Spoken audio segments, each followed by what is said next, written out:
update.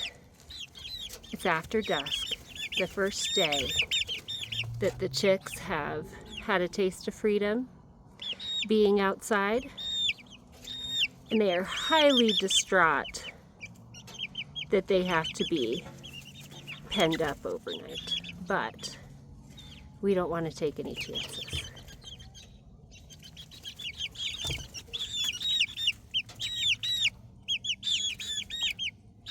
These guys had a taste of freedom and they are all about it.